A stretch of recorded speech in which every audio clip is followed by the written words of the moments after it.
So before we get started with anything as modeling or animation, I just want to give you a good sense of the interface. So right now, this is Blender 2.82.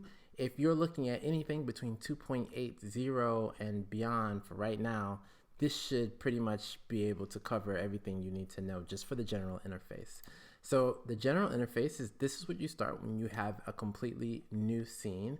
Let's say that you want to zoom in and out. In Blender, that's super easy. That's just the middle mouse wheel, rolling it back and forth. So if you hit middle mouse button and move the scene around, this is how you rotate the scene. So right now I'm talking about just interacting with the 3D viewport. Now, if you want to shift things left and right, you hold down Shift and use middle mouse button. So hold down Shift and middle mouse button. This allows you to pan left and right. So that is how you move around the 3D viewport or in the 3D environment. Now, if you are not on a desktop and you do not have a full keyboard, you can go to Preferences under Edit, Preferences, and let me just drag that so that you can see it. And under the Preferences, in Input, you can click Emulate Numpad. You can also click Emulate 3-button mouse if you don't have a 3-button mouse. This allows you to use one other key and a 2-button mouse in order to do the same thing. So if you don't have a full keyboard, because you probably do have a 3-button mouse, or you should really get one if you're serious about learning Blender, but you might not have a full keyboard and you don't really need one, you can click this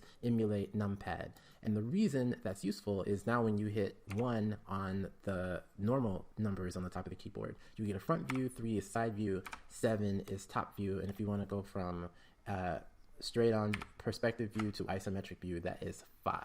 So that allows you to kind of move around the interface. So the next thing I'm going to show you just really quickly is moving around objects. So if you want to move an object around, you hit G for grab, and then you can freely move it around. But I wouldn't advise that. You hit G for grab, and then the axes you want to move it on. So G and then X will move it on the X. G and then Y will move it on the Y, and so on and so forth. Now, if you would like to see all the objects that are in your scene, they're over here on the right side. So this is what I call the object tree, and it has everything that's in your scene. So I can click on the light here, and you see that the light is selected, and I'm left clicking when I do that.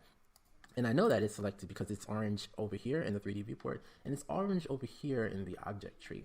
So this just allows you to see what's in your scene. Now, everything here I'm going to cover when we actually use it.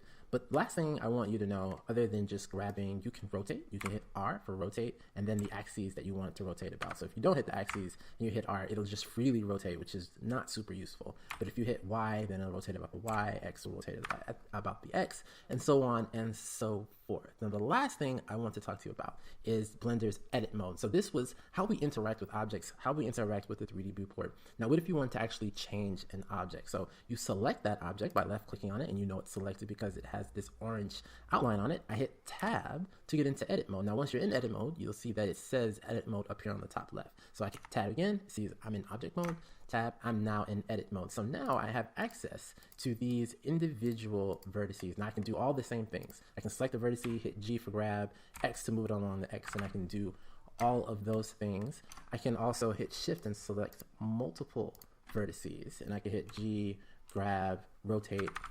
I can also, and I can do this to the object or the vertice, I can hit S for scale, right? And I can do the same thing for axes. I can S for scale and then X or Y or Z and so forth. So that allows you to move objects around, change how objects look. If you go into edit mode and do those things like scale, that also changes the way the object looks because we can scale only part of the object. So that's the general interface. That's just how to move around, how to do objects. If you want to add an object, I'll left that out. That's Shift A, add, and then you can pick whatever kind of object you want. For right now, I would go with mesh because that's what you're familiar with. And you can add cubes and spheres, and it's always going to add it where this 3D viewport is. So you can hit G for grab, like I said before, and then we can in axes, and I can move that object out. So that's just really quick and dirty, the quick interface and how to move and interact with objects.